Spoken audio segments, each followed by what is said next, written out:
Allow me to introduce your host, Brandon Davis.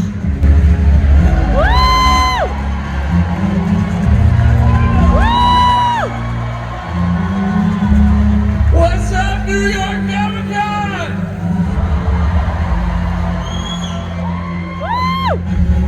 That was the coolest introduction I'll ever have in my life. Thanks, Mayor. My name is Brandon Davis. I'm so happy to be here, and I am so excited for what's coming next for Marvel Television and animation.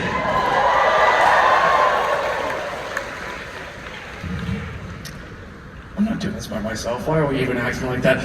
I gotta be joined right now by the man in charge, the head of Marvel Television and Animation himself, Brad Winderbaum!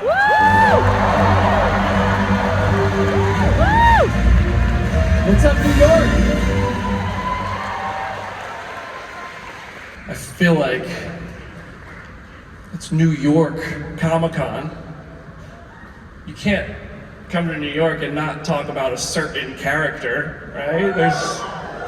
We're going to be talking about a few New York characters today. But there's one, though, we have to start with. Where do you want to start? There is a certain wall crawler I think would be a good starting point. Man, I'm loving you for the Neighborhood Spider-Man. Thanks, thank you. Yeah, we're launching season 2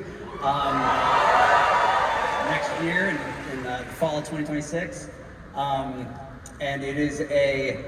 it's an amazing show. It picks up right where the other one left off, and Jeff Trammell, our showrunner, really is digging into the history of these characters, especially Peter Parker and his personal history, and when it bubbles up in the present day, you know, that causes a lot of tension and anxiety in this ensemble, as you can imagine. It's kind of personified by this, like, black oozy substance that maybe some of you might be familiar with.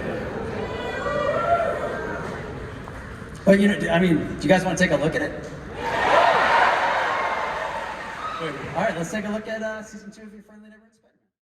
Eric and Julia Lewald and Larry Houston, the original executive producers of that animated series, have been a big part of our producing team. And in season 2, they're bringing the show from script to screen as our executive producers. Please welcome the new executive producers, Eric and Julia Lewald.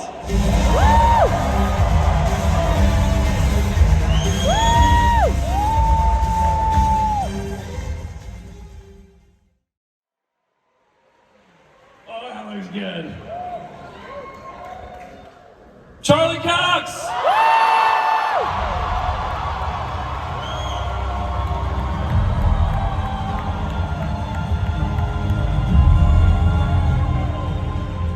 What's up? Hi, Ron.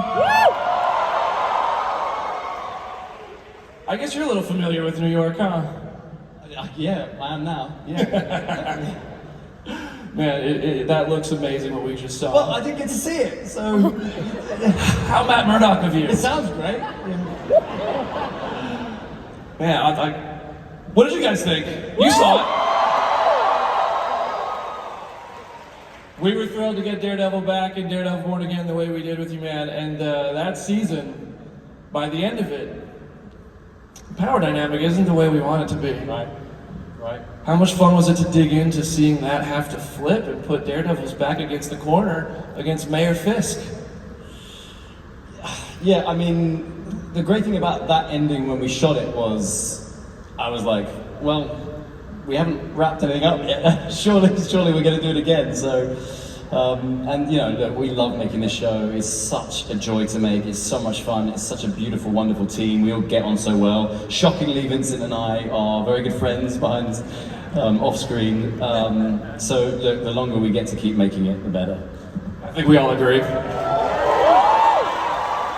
Also, is there like a no one else can play Daredevil rule? Not that any of us are mad about it, but that was you in the Spider-Man trailer earlier.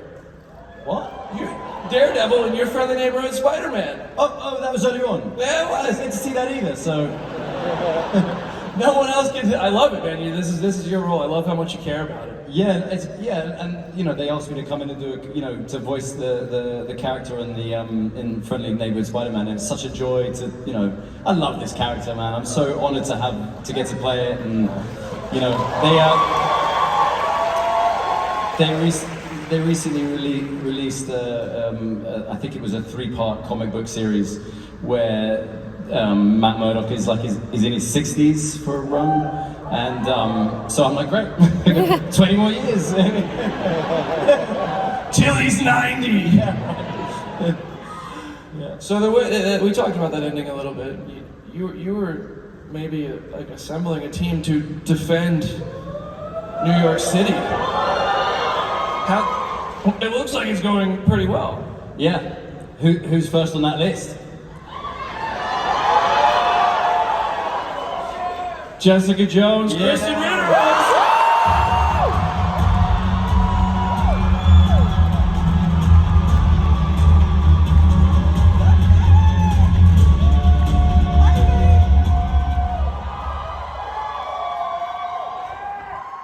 We are so back. We are so back. Yeah, it's so exciting to have Krysten back and to have JJ in the show. But as soon as I read that, I was like, great. There's going to be a lot of like snarky comments about Daredevil in his ears or whatever. Oh yes, you can expect some of that. Anytime we get a chance to improvise, I'm going to make fun of Charlie. Yeah. Matt. Sorry. Yeah. When did you find out you were going to be coming back for season 2? I mean, so long ago, and I've been asked about it every day. And when they finally announced it, I kept like looking over my shoulder, like, "Are you sure? Am I allowed to say this now?" So it was a long time in the works, and I'm so excited to be back. So we weren't crazy for like analyzing all those Instagram story teasers. No, that was just me being normal. That was Instagram doing its thing, but I did know, and you know, I would come up with cute ways to be like, I don't know, I hope so, we'll see. Yeah. What was it like for the first day back? Honestly, I think we kind of like looked at each other like, can you believe this? It was surreal, but also as if no time had passed. And I love Charlie so much as a person. I love being with him and acting with him, and I always have. And I love playing these characters, and it just felt big and celebratory and like larger than life. And was I in the trailer? Yeah. I didn't. Wait. I didn't get to see it. I knew she was in the trailer, but based on the noise they made. Yeah, I was like, oh, that's JJ. I need to watch it too next time. Big pop. That was great. I want to hear about if you know, what you can share. What has Jessica Jones been up to? Kind of how do we find her? So I got the talking points. Oh, okay. And they say, please don't reveal anything about Jessica Jones. So, nothing to say to spoil, but I'll say that Jessica is back, and it's exciting to be in the action, and she looks cooler than ever. Yeah. Can you just talk about what is at stake in New York City in Daredevil Born Again Season 2? I have a little trauma because I recently apparently said something I wasn't supposed to say.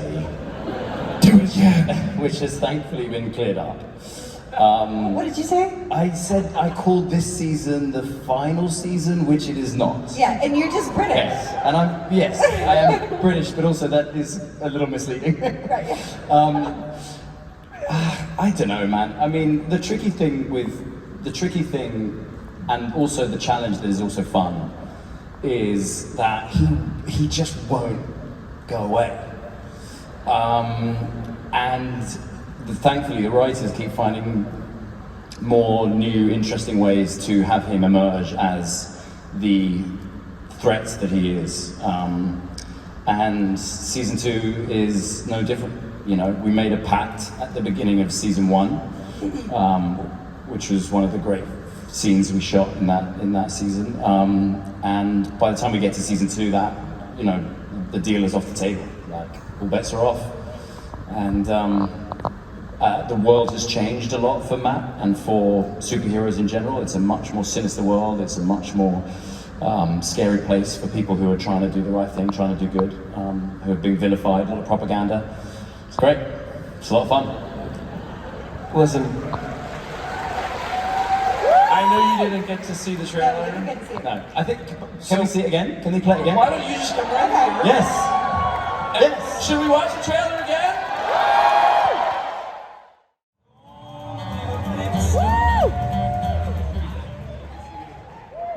great to be here. It's like the coolest looking people in New York City right now. Look at this. It's so good. Yeah. The series is awesome. Thank you very much. Thank you. I feel like as a Marvel fan and just a movie fan, you guys write a love letter to both in this series. What was your introduction to Simon Williams and the world you created with Wonder Man, Yahya? Oh, well, my first introduction was a conversation with Destin, who is amazing. I wanted to work with Destin since I saw Short Term 12 and I saw a lot of his work. We sat down, we had a conversation, you know, a few years ago, and I said, look, I want to eat a hamburger. That's what I said. I said, I want to play a dude who can eat a hamburger because I had been very serious and over in the DC world, which was great. But I wanted to do something different where I could live and breathe and smile and be nervous and be happy. And Destin made it happen. So I'm excited to be over here on the Marvel side. You know, happy to come. Welcome, man. We're happy to have you over here. It's pretty cool. Sir Ben.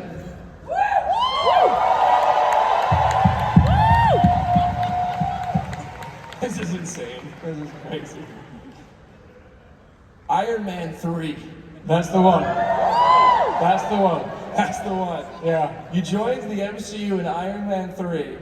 At the time, did you have any idea that it would be something that ends up continuing this far down the line? And when it does it just surprise you every time?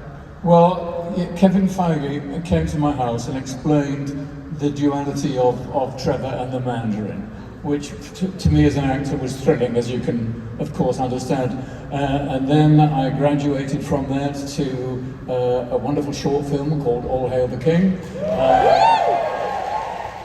which was again by Drew Pearce, written and directed by Drew, which was again a total surprise. And then Destin phoned my home again in England and asked me if I would consider joining a Wonder Man series. And I didn't answer the phone. Trevor Slattery answered the phone. And Destiny was laughing so much, it was a joy to listen to him.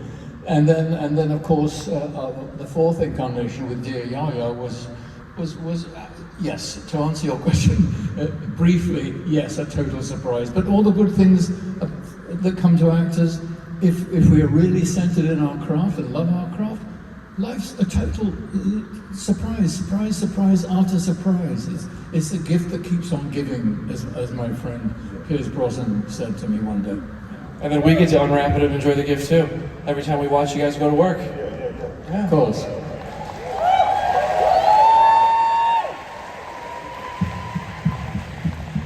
I remember those trailers for Iron Man 3. That voice, that Mandarin, you'll never see me coming. And you'll never see me coming.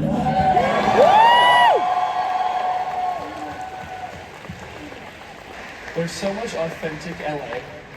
I was watching it, I was like, wait, I know that place. I know that studio, I know that. It's shot on location in so many of these places, which is such a unique thing for like a franchise this big to get an opportunity. Daredevil just did it in New York, you guys just did it in LA. What was it like to be able to go around LA and bring this series to life, which really does feel like a love letter to the city and movies itself?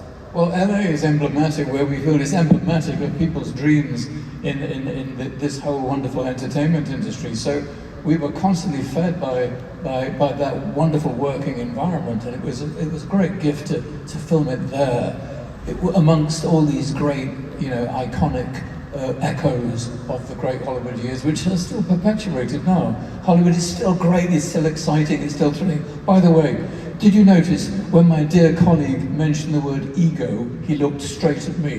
No. Well, yeah. You can relate. You know what I'm talking about. I can relate to that. You know what I'm talking about. Seems like you two had no fun making this one, huh? Yeah. Really didn't get along. Yeah. Laurel and Hardy. I love it. Listen, there's a bit of a rule about Comic-Con. You can't not bring something with you for all the people in the room. That's what I heard. That's what. Did you maybe bring something for the people in the room? Well, we had a little precursor, a little snack for you all yesterday, and I think we want to introduce a larger meal. Let's just get a little bit of noise in the house. If you want to see the Wonder Man trailer, everybody, like, really sincerely, I'm so happy to be a part of this show. I'm so happy to be back at another Comic-Con, and I'm very, very excited to be a part of the MCU. I think we're gonna really tear it up, and I'm ready to give it away. Y'all ready? Has anyone in this room heard of a show we're working on called Vision Quest? No, Brad, what's that? Well, it's amazing is what it is. It's the third part of the trilogy started by Jack Schaefer and WandaVision and Agatha all along last year. And we're so happy to have the amazing writer, director, and showrunner Terry Matalas bringing this to life for us. And you know, this show, it follows the story of Vision played by Paul. You know, why am I pretending he's not here?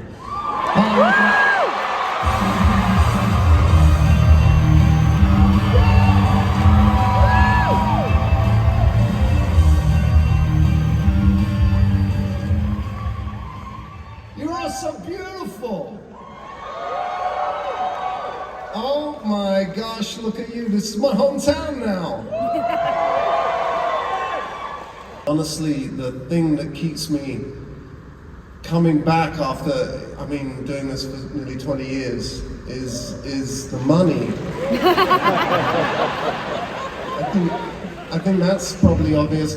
But apart from the money, it's that there are still great stories to tell, and every time I'm wondering, what story is there for Vision? And enter Terry Matalas, who came and pitched me just a fantastic, gripping plot. And from that moment on, and when I looked at the receipts, I was in.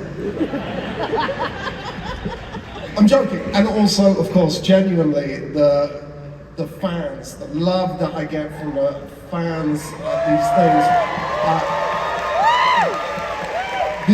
These shows, these films, these shows are all made by fans, and they are made for you by people like you, and that is the truth. I think it's what makes them special.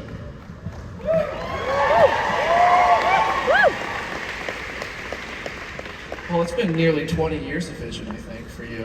Yep. What's it like this many years into a journey to keep discovering new parts for this character, new stories? Well, I think that's where you really need somebody sort of visionary to step in and come up with great stories. We left. I guess what's different about Vision right now is that Red Vision gave Vision all of his memories, including the memories from within the Hex, but White Vision is having real difficulty sort of connecting to them. So he has the memories, but he doesn't have the emotion and the feelings, and I think that's what the journey, White Vision's journey during the show is about. His attempt to connect to those memories and who he was. I think a few of us probably But with enjoyed lasers. I think there might be people in this room who enjoyed WandaVision.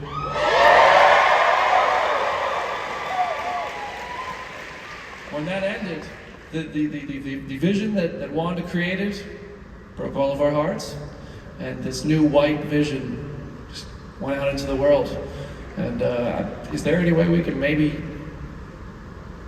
take a look at? I don't know about that. It's pretty early days. Well, maybe if this crowd gets loud enough. It's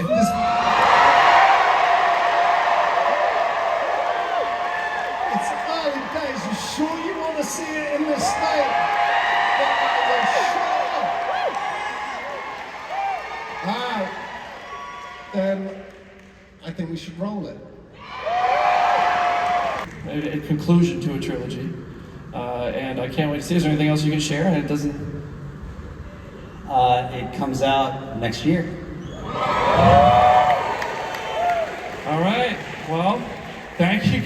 was amazing. Thank you so much, New York.